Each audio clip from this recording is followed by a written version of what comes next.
पर शत्रु देखा तो कहीं पर मित्र देखा है, और यहाँ पर दृष्टि के अनुसार सबने चित्र देखा है। कहीं पर शत्रु देखा तो कहीं पर मित्र देखा है, और किसी आलोक में व्यक्तित्व की खुशबू अलग होती, गुलाबों को लगाते क्या किसी ने इत्र देखा। वाह, तालियां। गुलाबों को लगाते क्या किसी ने इत्र देखा है। आपने कभी किसी फूल को, किसी गुलाब को परफ्यूम लगाते हुए नहीं देखा। ये बनावटी ये सारी चीजें मनुष्य ही करता है। स्वागत है। और पंक्तियां पढ़ता हूँ कि स्वाभिमान की पराकाष्ठा तो कुछ इस तरह से है कि भले रह जाएं भूखे पर निवालों पर नहीं रोते, भले रह जाएं भूखे पर निवालों पर नहीं रोते, पटक कर माँ थपना वो शिवालों पर नहीं रोते। और यहाँ कुछ लोग हैं जो आग पर चलते तो हैं लेकिन किसी के सामने पाँवों के छालों पर नहीं। वाह, क्या कहने। सामने पाँवों के छालों पर नहीं रोते, किसी के सामने पाँवों के छालों पर नहीं रोते। ये पाँवों के छालों पर ना रोने वाले लोग, ये हमारे घर के, हमारे माँ बाप जिन्होंने हमारा पालन पोषण किया, लेकिन हमारे सामने अपने पाँवों के छालों पर बैठ कर कभी रोते नहीं है कि हमने ये किया और क्या किया। कि जिंदगी में जिंदगी की रार से आगे बढ़ो।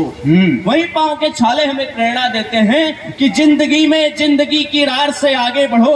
आपकी तालियां भी मिलती रहे चौथी पंक्ति पर कि जिंदगी में जिंदगी की रार से आगे बढ़ो। तिश्नगी है, तिश्नगी की मार से आगे बढ़ो।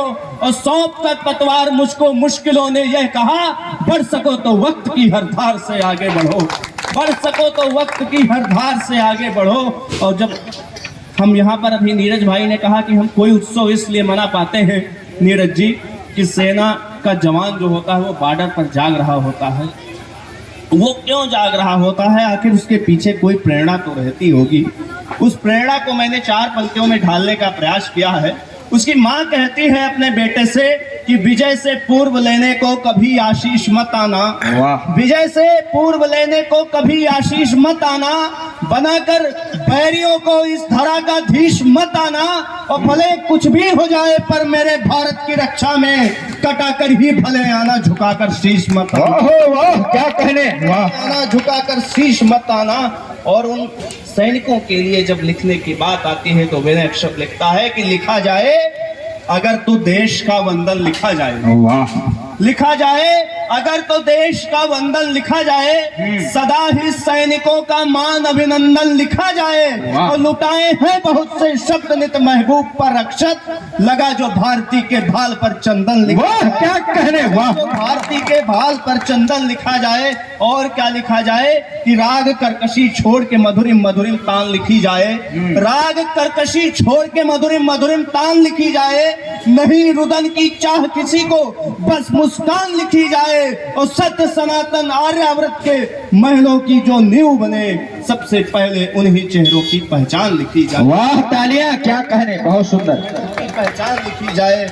और क्या लिखा जाए। मैं एक 12 पंक्तियों की एक कविता पढ़ता हूँ कि उधर मत देखिए भाई साहब, इधर देखिए कि धरती और गगन पर लिखना, धरती और गगन पर लिखना, एक बेमन से मन पर लिखना, बिना प्रेम के बहुत कठिन है भौरे और सुमन पर लिखना। वाह, बिना प्रेम के बहुत कठिन है भौरे और सुमन पर लिखना। और मिली पराजय तो सीखोगे, मिली पराजय तो सीखोगे, खुद से किए जतन पर लिखना। उत्थानों के पक्ष में जाकर भूलो नहीं पतन पर लिखना। कविता हमको सिखा रही है, कविता हमको सिखा रही है, सबकी पीठ चुभन पर लिखना, सबकी पीठ चुभन पर लिखना। और जात पात सब बाद में अक्षत, पहले सिर्फ वतन पर लिखना। वाह, क्या कहने। बाद में अक्षत, पहले सिर्फ वतन पर लिखना, पहले सिर्फ वतन पर लिखना। एक घनाक्षरी छंद पढ़ता हूं मैं आपके समक्ष। स्वागत है।